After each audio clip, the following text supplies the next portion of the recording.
Madam President, I didn't come to the floor to speak on this matter, but listening to the comments of my friend from Illinois about the contributions made by immigrants to our country, and I will wholeheartedly agree with him about that.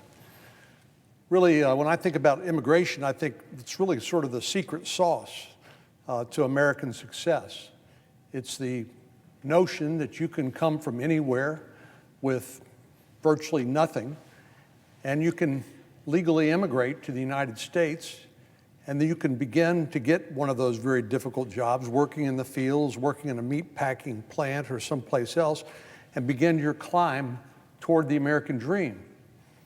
And that's, to me, one of the crown jewels of our country. It's what makes us different. You look at other countries around the world, they don't welcome immigrants.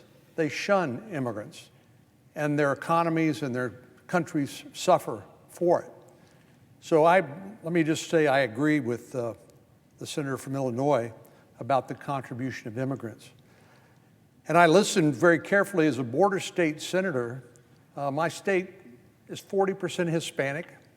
I'm sure from the senator from Nevada has a large Hispanic population. They are part of us.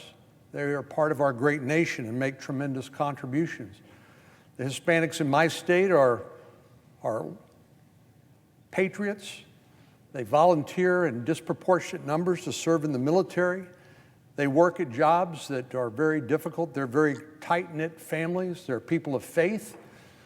They believe in hard work, and most fundamentally, they believe in the American dream. But I don't think it does any tribute to their contributions or their sacrifices to say that people can come to this country without complying with our laws. And I also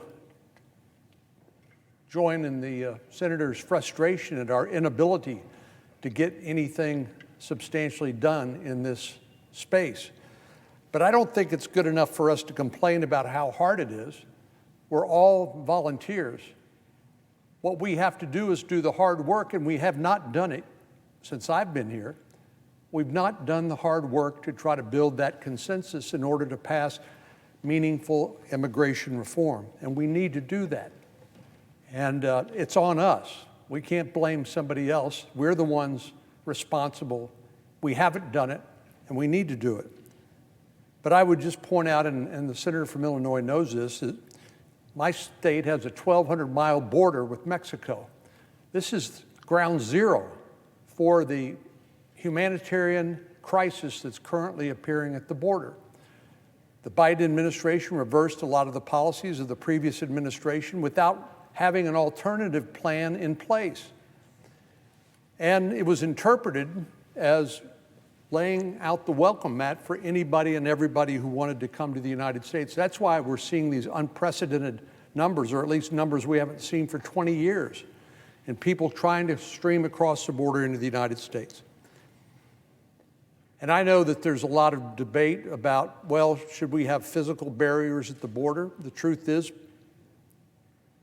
the experts, the Border Patrol, have told all of us that, yes, you have to have physical barriers in some hard-to-control places, but you also need technology and you need boots on the ground. Because this is not just about people immigrating to the United States. This is about the drugs that killed 93,000 Americans last year alone, most of which come across the southern border. Cocaine, meth, fentanyl, heroin, just to name a few. And when we see the current crisis at the border, because of this reversal of the previous administration's policies without any alternative plan in place, this is an open invitation to the cartels to take advantage of the circumstances. And what it means as a practical matter, then so many people come across at the same time, which is what is happening now, including tens of thousands of unaccompanied children. The Border Patrol, which is the law enforcement officials who are given the mission of securing our border, they have to leave the front line of the border to go change diapers and clean and feed these kids. because there's simply not enough personnel there in order to handle this flood of humanity. And what happens when they leave the front lines? Well, in one sector, the Border Patrol chief told me 40% of their agents had to leave the front lines, which then was a green light for the drug components, the drug smugglers, to bring the poison that killed 93,000 Americans in the United States last year alone across the border. These criminal organizations are very sophisticated. They know exactly what they're doing.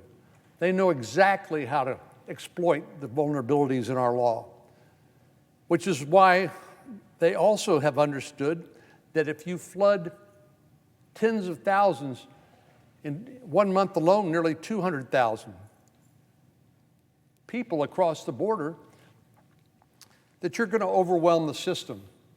And if you coach the migrants to make a claim of credible fear of persecution, that you might just be put into our asylum system, which then has about 1.3, I think, million cases backlogged in our immigration courts, which means we're forced to give you a notice to appear at a future hearing so you can present your case in front of an immigration judge. And maybe, just maybe, you can make your case. As a practical matter, only about 10% of the people who do appear in front of an immigration judge are able to meet the legal criteria for asylum. But here's how the cartels, how the transnational criminal organizations have figured out how to exploit our laws.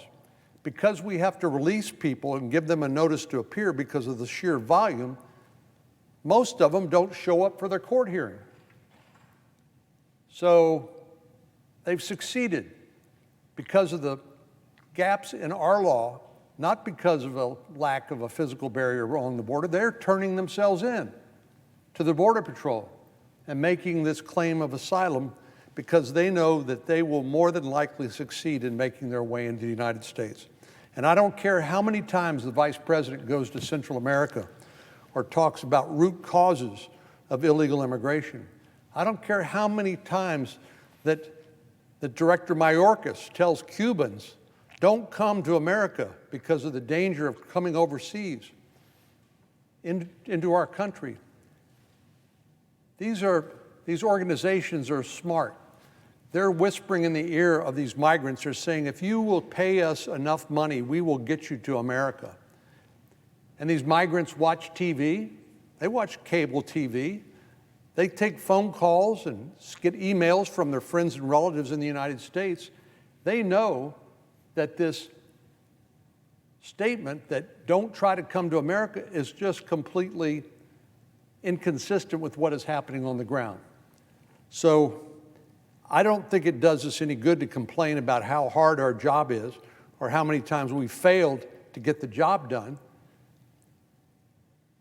What I'm really concerned about right now is that the Majority Whip, who's also chairman of the Judiciary Committee, has basically told us he's going to give up on a bipartisan immigration reform bill, and they are going to try to jam this through on a purely party line vote in this reconciliation bill, otherwise known as the reckless tax and spending spree.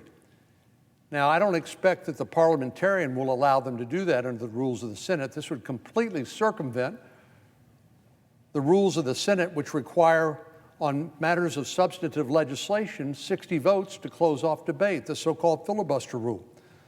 But I couldn't resist responding to the Majority Whip's, the senator from Illinois' statements about how hard our job is. I don't think it does us much good to come here and say, this is really hard. This is really hard. Our constituents expect us to fix it, and we know how to do it if we will just do our job.